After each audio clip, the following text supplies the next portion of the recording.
प्रसिद्ध वैज्ञानिक और मानवतावादी एल्बर्ट आइंस्टीन ने एक बार कहा था, राष्ट्रवाद एक बचकानी बीमारी है या मानव जाति का खसरा है। अब देखिए, ये बात सीधे तौर पर व्यापार से शायद ना जुड़े, लेकिन ये हमें याद दिलाती है कि कैसे कई बार छोटे राष्ट्रीय हित बड़ी वैश्विक सच्चाइयों पर भारी पड़ जाते हैं। हाँ, बिल्कुल। और ऐसी एक स्थिति हाल में दिखी जब अमेरिकी वाणिज्य सचिव हावर्ड लुटनिक ने भारत की मक्का आयात नीतियों पर कुछ टिप्पणियां की। हाँ, मैंने भी पढ़ा। तो आज हम इंडियन एक्सप्रेस में छपे एक लेख के जरिए इसी थोड़े पेचीदा मुद्दे की गहराई में उतरेंगे, समझने की कोशिश करेंगे कि आखिर माजरा है क्या। बिल्कुल। और ये विषय सिर्फ व्यापार के आंकड़ों या टैरिफ रेट्स का नहीं है। ये तो जुड़ा है अंतर्राष्ट्रीय कूटनीति से, कृषि अर्थव्यवस्था से, खाद्य सुरक्षा और यहाँ तक कि घरेलू राजनीति से भी। सही कहा। खासतौर पर जो लोग यूपीएससी की तैयारी कर रहे हैं, उनके लिए ये बहुत महत्वपूर्ण हो सकता है। प्रीलिम्स और मेंस दोनों के नजरिए से ये करंट अफेयर्स का एक अहम हिस्सा है। हमारी कोशिश रहेगी कि हम इस लेख के तथ्यों का, तर्कों का एक निष्पक्ष विश्लेषण करें। हाँ, तो चलिए शुरू करते हैं अमेरिकी वाणिज्य सचिव के बयान से। उन्होंने काफी सख्त लहजे में कहा, भारत गर्व करता है कि उसके पास 1.4 अरब लोग हैं। 1.4 अरब लोग अमेरिका का एक बुशल मक्का क्यों नहीं खरीदते? काफी तीखा बयान था। हाँ, और उन्होंने ये भी जोड़ा कि भारत अमेरिका को तो सब कुछ बेचता है, लेकिन अमेरिकी मक्का नहीं खरीदता और हर चीज पर टैरिफ लगा देता है। सुनने में तो ये एक तरफा सा आरोप लगता है। तो लुटनिक के इस बयान के पीछे की असल कहानी क्या है? क्या भारत सच में अमेरिकी मक्का नहीं खरीद रहा? देखिए, सचिव लुटनिक की बात में थोड़ी सच्चाई तो है, पर पूरी तस्वीर इससे कहीं ज्यादा जटिल है। ये कहना कि भारत बिल्कुल मक्का आयात नहीं करता, ये गलत होगा। भारत मक्का आयात करता है, जरूर करता है। अच्छा। लेकिन अमेरिका से उसकी मात्रा बहुत ही कम है। अगर हम हाल के 2024-25 के आंकड़े देखें तो भारत ने कुल मिलाकर लगभग 0.97 मिलियन टन मक्का का आयात किया। ओके, करीब 10 लाख टन। हाँ, लगभग। इसमें से बड़ा हिस्सा करीब 0.53 मिलियन टन वो म्यांमार से आया और 0.39 मिलियन टन यूक्रेन से। और अमेरिका का हिस्सा महज 1100 टन। बस सिर्फ 1100 टन। ये तो कुल आयात का 0.1% ही हुआ। हाँ, बिल्कुल। तो ये कहना सही है कि अमेरिका से आयात लगभग ना के बराबर है। ये तो वाकई बहुत ही कम है, खासकर जब हम जानते हैं कि अमेरिका दुनिया का सबसे बड़ा मक्का उत्पादक है। तो फिर इतनी कम मात्रा क्यों? क्या वजह है इसके पीछे? भारत अमेरिकी मक्के से परहेज क्यों कर रहा है? इसके दो मुख्य और ठोस कारण हैं। पहला है भारत की टैरिफ संरचना। भारत सालाना 0.5 मिलियन टन यानी 5 लाख टन तक मक्का आयात पर 15% का सीमा शुल्क लगाता है। ठीक है, 15%। लेकिन जैसे ही ये मात्रा पार होती है, शुल्क एकदम से बढ़कर 50% हो जाता है। 50%? 50% तो बहुत ज्यादा है। हाँ, काफी ज्यादा है। और दूसरा, और शायद इससे भी बड़ा कारण, वो है भारत में आनुवांशिक रूप से संशोधित यानी जेनेटिकली मॉडिफाइड जीएम मक्का के आयात पर पूर्ण प्रतिबंध। हम किसी भी देश से जीएम मक्का मंगा ही नहीं सकते। अच्छा, जीएम पर पूरा बैन है? हाँ। और ये दोनों ही शर्तें अमेरिका के लिए बड़ी रुकावट बन जाती होंगी, क्योंकि जैसा मैंने कहा, अमेरिका तो मक्का उत्पादन और निर्यात में बहुत आगे है। बिल्कुल। अमेरिका न सिर्फ दुनिया का सबसे बड़ा मक्का उत्पादक है, बल्कि सबसे बड़ा निर्यातक भी है। 2024-25 में अमेरिका ने लगभग 377.63 मिलियन टन मक्का का उत्पादन किया है। 377 मिलियन टन? हाँ, और उसमें से करीब 71.70 मिलियन टन का निर्यात किया। ये बहुत बड़ी मात्रा है। अमेरिकी मक्का मुख्य रूप से पोल्ट्री और पशुधन के चारे में फीड में एक ऊर्जा स्रोत के तौर पर इस्तेमाल होता है, और इसके अलावा इससे ईंधन और औद्योगिक इस्तेमाल के लिए इथेनॉल भी बनता है। लगभग 72 मिलियन टन का निर्यात। और मैंने सुना है कि अगले साल 2025-26 के लिए उनके उत्पादन और निर्यात के अनुमान और भी ज्यादा हैं। हाँ, अनुमान तो यही है। उत्पादन 427 मिलियन टन और निर्यात 75 मिलियन टन तक पहुंचने की उम्मीद है, रिकॉर्ड स्तर पर। जाहिर है, इतने बड़े पैमाने पर उत्पादन और निर्यात के साथ अमेरिका को लगातार नए बाजारों की तलाश रहती होगी। लेकिन अमेरिका के लिए ये सिर्फ उत्पादन का मामला नहीं है। शायद इसके पीछे एक गहरा आर्थिक और राजनीतिक दबाव भी है ना? हाँ, बिल्कुल। इसमें एक अहम राजनीतिक पहलू भी है। अमेरिका में मक्का उगाने वाले मुख्य राज्य मिडवेस्टर्न बेल्ट में हैं, आयोवा, इलिनॉइस, नेब्रास्का, मिनेसोटा जैसे राज्य। हाँ, कॉर्न बेल्ट इसे कहते हैं। वही, ये राज्य अमेरिकी राजनीति में काफी मायने रखते हैं और पिछले राष्ट्रपति चुनाव में इनमें से ज्यादातर राज्यों में डोनाल्ड ट्रंप को जीत मिली थी। तो इन राज्यों के किसानों के हितों का ध्यान रखना किसी भी अमेरिकी प्रशासन के लिए जरूरी होता है। इसलिए जब निर्यात के अवसर कम होते हैं तो राजनीतिक दबाव बढ़ता है। और इस जरूरत के पीछे एक बड़ा कारण शायद चीन भी है। मुझे याद है कुछ समय पहले तक तो चीन अमेरिकी मक्का का सबसे बड़ा खरीदार हुआ करता था। बिल्कुल सही। चीन का बाजार अमेरिकी मक्का निर्यातकों के लिए बेहद अहम था। अगर 2022 के आंकड़ों को देखें तो अमेरिका ने कुल $18.57 बिलियन का मक्का निर्यात किया था। ओके। और उसमें से अकेले चीन की हिस्सेदारी $5.21 बिलियन की थी। बहुत बड़ी रकम है ये।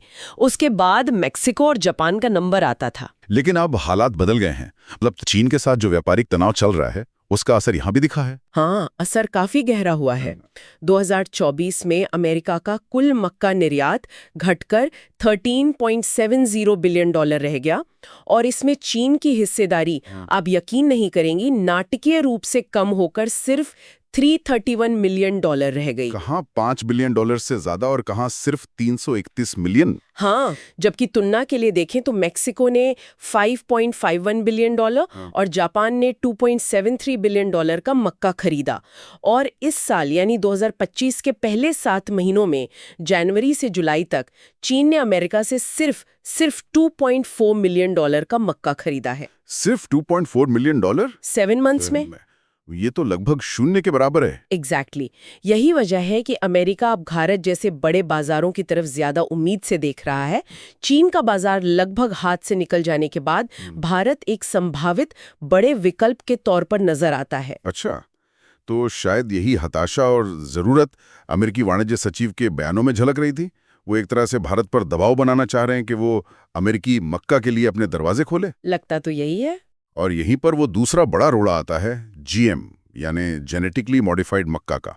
आपने बताया कि भारत जीएम मक्का के आयात की अनुमति नहीं देता। ये जीएम वाला पहलू कितना बड़ा रोड़ा है? क्या अमेरिका का ज्यादातर मक्का जीएम ही होता है? हाँ, ये एक बहुत बड़ी बात है।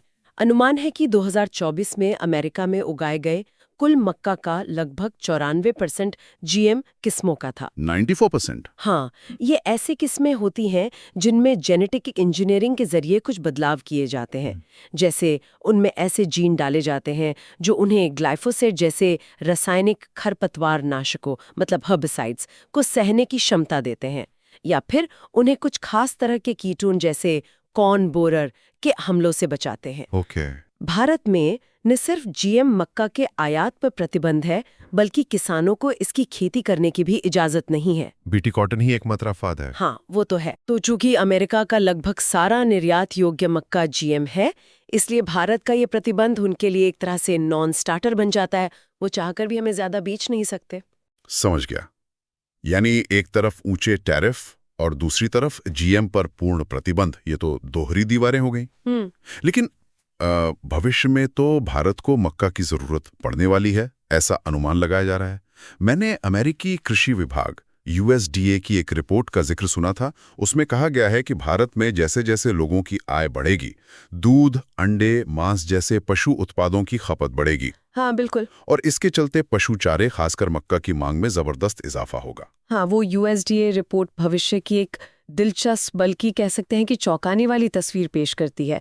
रिपोर्ट का अनुमान है कि अगर भारत की प्रति व्यक्ति आय तेजी से बढ़ती है, मान लीजिए सालाना 6.6% की दर से, तो देश में मक्का की घरेलू खपत जो 2022-23 में लगभग 34.7 मिलियन टन थी, हाँ, वो 2040 तक बढ़कर 98 मिलियन टन और 2050 तक 200.2 मिलियन टन तक पहुंच सकती है। 200 मिलियन टन, बाप रे। और अगर आय वृद्धि थोड़ी मध्यम रहती है, मतलब सालाना 4.6% की दर से, तब भी खपत 2040 में 62.5 मिलियन टन और 2050 में 93 मिलियन टन होने का अनुमान है। ये आंकड़े तो मतलब बहुत ही बड़े हैं। इतनी बड़ी मांग को पूरा करने के लिए तो फिर घरेलू उत्पादन के साथ साथ आयात पर भी निर्भरता बहुत बढ़ जाएगी। निश्चित रूप से। उसी रिपोर्ट के अनुसार अगर तेज आय वृद्धि वाला सिनेरियो सच होता है, तो भारत को 2040 तक 46 मिलियन टन और 2050 तक 134 मिलियन टन मक्का आयात करने की जरूरत पड़ सकती है। 134 मिलियन टन। हाँ,